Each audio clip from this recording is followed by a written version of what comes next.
What's up, Van Fam? Welcome back to Born Again Naturals. So in today's video, you all know what it is. We're having our pamper chat. So for those of you who might not know what that is, it's just simply where we sit down, talk about life, and pamper ourselves. So if you're interested, stay tuned. But before we begin, don't forget to hit that subscribe button. It's right here in your face. You can't miss it. Don't forget to subscribe, hit that like button, let us know that we're doing a good job, and also don't forget to comment your favorite pamper product. Is it a scrub, a serum, a face mask? Let us know. Okay, for today's product, I'm just going to be using a sugar scrub that I made. My face needs some desperate exfoliation, and so yeah, this is really good for unclogging your pores, and it has some turmeric in it, which is good for brightening up those stubborn dark marks. So yeah, let's get right into this. Okay, so first, to make this product pliable and to be able to penetrate my skin more so I get all of that good glycolic benefits, we're going to wet our face, just dump it. So don't go drenching yourself with some water, okay? Don't do that.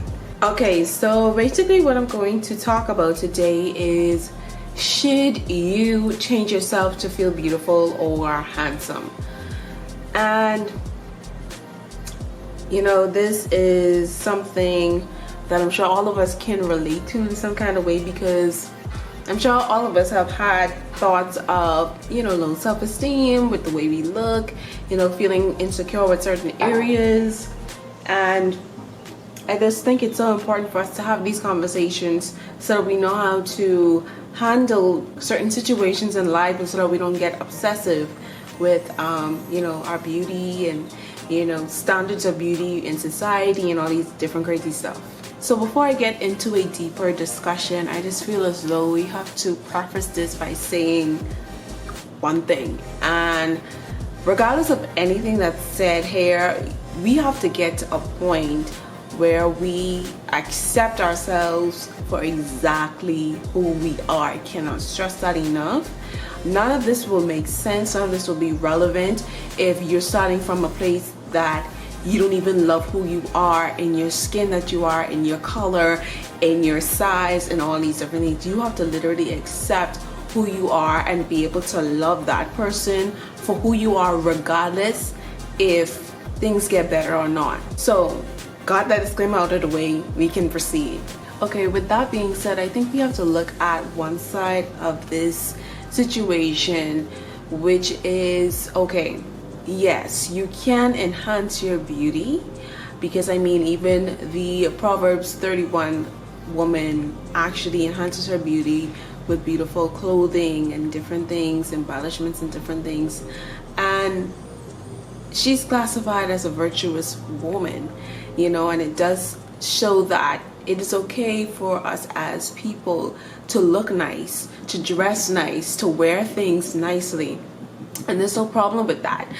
But I think where the problem comes into play is when we get obsessive with it, feeling like we need to go get Botox and, you know, fillers and all these different things because we don't feel worthy enough, because we don't feel good enough or confident enough. Because, you know, at the end of the day, even those things come with side effects, and, you know, doing a lifetime, so to speak, of these things, it can really have you looking kind of crazy when you reach a certain age. And so you really need to even be careful with that. Is it worth it? And I think we really have to get to a point where we're weighing out the cost, not just the monetary cost, but, you know, is this really going to be worthwhile, effective, and valuable in the long run? That's what I don't think a lot of people tend to realize. We look at other people and their journey and what worked for them, and thinking it's just automatically going to work for us and make us look the same way, you know, and that's just simply not always the case. And so that's why it's so important not to compare yourself to other people, not to try to look like other people, because everybody's different, and, you know, you don't know what you might respond allergically to, or, you know, it's just a lot of things you have to take into consideration when you're trying to change yourself to be quote unquote beautiful. But I see nothing wrong with wanting to look nice, you know, wear some accessories, jewelry, beautiful clothing. In fact, I think it can be a very inspirational thing for you and for others. I do think that it is a way to boost your confidence, and it is a way to feel better about yourself, because I mean, let's be real, who wants to walk into a room with raggy clothes on? Nobody. You know, who wants to walk into a wedding with simple clothes on? Nobody. So it's like, you know, there is a time and a place, but I mean, if you are naturally a person who is more on the creative side, or you just like to look nice, you know, there's nothing wrong with that. And I think that we have to understand that and be able to acknowledge that that is okay, you know, and be able to separate what's unhealthy about that, as opposed to just saying that, oh, if you wear jewelry, or if you know, go this far for expensive things, or, you know, if you try to get this and that, and the next thing to try to fit in with people, that something's, you know, all the way off with you, you know. And I just think we have to be careful of trying to label just the process of a person enhancing themselves, whether through wearing makeup or, you know, going to a spa or whatever the case is, to look nice, or, you know, essentially quote unquote more beautiful. We have to be able to separate that from the more obsessive behaviors like Botox, like fillers, like plastic surgery. And I mean, there are cases where plastic surgery is kind of important, maybe because of a disfiguration or whatever the case is. And so it really depends on your why. If it's a shallow why, that, oh, I just want to fit in, or I just want to get, you know, this person to like me, then honey boo boo, you need to stay far away from that, because that's not the reason why you should want to feel or look more beautiful. You should want to do it not because you don't love yourself, not because you don't feel beautiful in who you are, but just simply because you're trying to enhance certain features. And there's nothing wrong with that. There's nothing wrong with trying to just look the part.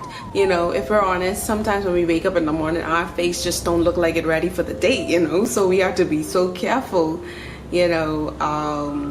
And so I understand why certain people are so careful about certain things, maybe wanting to wear makeup, put on different serums and moisturizers, investing in beauty products and stuff. And there's no shame in that, and people should not be shaming each other on that. That's just trying to be presentable as a human being.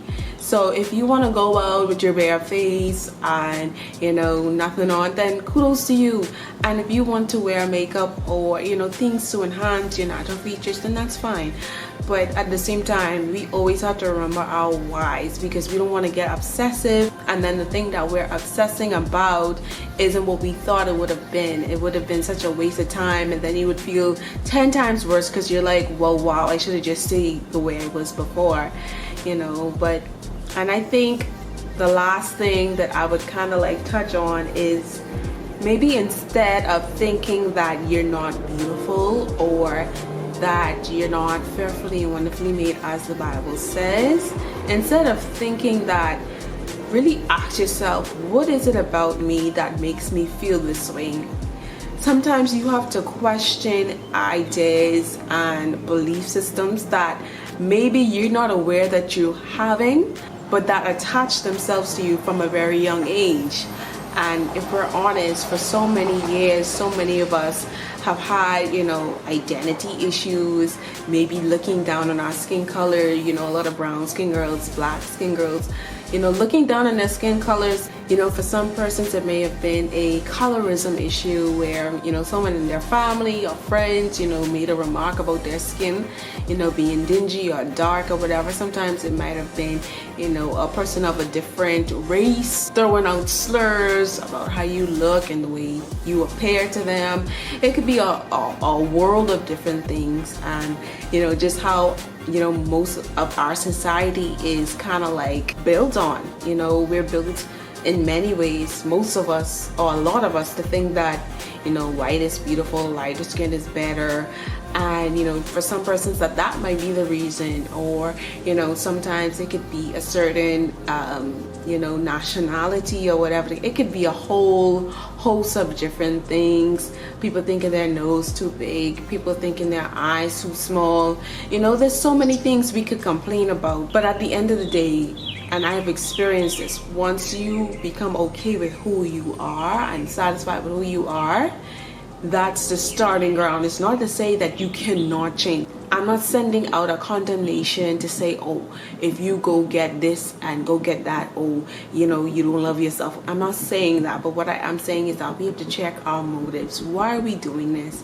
And could we really just learn to just live with ourselves the way we are? Or are there, you know, more effective ways to go about enhancing one's beauty than paying thousands and thousands of dollars when, you know, we're all going to age, we're all going to, you know, get older, and things are going to start to sag and, you know, get larger and not work properly. And so we really have to count the cost in the long term, because if we keep on chasing down satisfaction from beauty, it'll never satisfy us. Yeah, so once we realize all of these things, I mean, I think it would help a lot in how we are able to cope in these situations. Let me just say that this mask is super moisturizing, and you know, I'm just scrubbing it in, exfoliating, and making sure I'm getting all of my troublesome areas so that, you know, my skin can be nice, smooth, and even toned. But yeah, I definitely recommend, you know, trying a sugar scrub. You don't need to do it, you know, every day or anything. You could do it once a week, you could do it every 2 weeks, once a month, it's up to you. But it's really, really nice to extract, you know, all of those nasty dirt and grime out of your pores, you know, and it's very cheap. So who don't like cheap? And then after I'm done exfoliating, I just allow this to sit on my face for maybe about 5-10 minutes, just to let those oils and all of this glycolic acid that's in the sugar, you know, really, really seep in to exfoliate further and, you know, lighten up the skin, all that good stuff we want out of skin products, right? So I'll be back in 10 minutes, but to you, it's literally gonna be in the next second. So here we go, 3, 2, 1. So that's it for this video. I just washed off my scrub and my face is feeling super smooth and just supple and moisturized. I love it. So guys, until next week, take care.